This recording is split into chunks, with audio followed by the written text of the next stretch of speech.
आज मैले खसीको भुटुवा बनाउँदैछु। त्यसको लागि तोरीको तेल, 2वटा तेजपत्ता र सफा गरेर राखेको भुटुवा हालेँ मैले। भुटुवालाई राम्रोसँग चलाएँ र भुटुवालाई 5 मिनेट जति छोपेर राख्ने। 5 मिनेटपछि भुटुवाले सबै पानी छोडिसकेको छ। तपाईको कोलाई भुटुवा मन पर्छ, सायद भुटुवा मन नपर्ने कोही पनि हुनु नहोला। र मैले स्वाद अनुसार नुन हालेँ र यो नुनलाई पनि राम्रोसँग मिसाएँ। यसरी राम्रोसँग मिसाएर भुटुवालाई फेरि 5 मिनेट जति छोपेर राखेँ।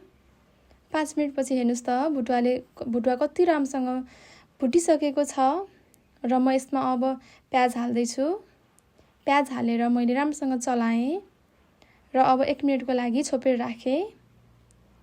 1 मिनेटपछि प्याज पनि एकदमै नरम भइसकेको छ र अब भुटुवामा चाहिने मरमसला हाल्दैछु।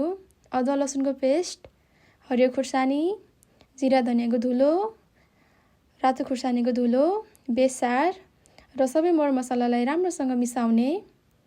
यसरी राम्रोसँग मिसाइसकेपछि मैले रगतलाई चाहिँ पानीमा उमालेर राखेको थिएँ र पानीमा उमालेर राखेर काटेको छु। तपाईहरुले सिधै रगत पनि हाल्न सक्नुहुन्छ। राम्रोसँग चलाएर छोपेँ मैले। 3 मिनेटपछि हेर्नुस् त एकदमै राम्रोसँग पाकिसकेको छ।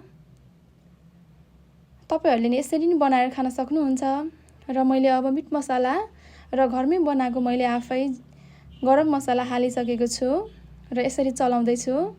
फेरि पनि एकछिन सानो आगो बनाएर फेरि पनि एकछिन छोपे। हेर्नुस् त भुटुवा रेडी भइसकेको छ। अब भुटुवालाई नछोपिकन यतिकै एकछिन अझै भुटे। हेर्नुस् त यतिको भुटिसकेको छ। भुटुवा रेडी छ। एकदमै मिठो भएको छ भुटुवा। मैले दिउँसोको समयमा भुटुवा बनाएको भएर मैले चाहिँ चिउरा र भुटुवा सर्भ गरेको छु।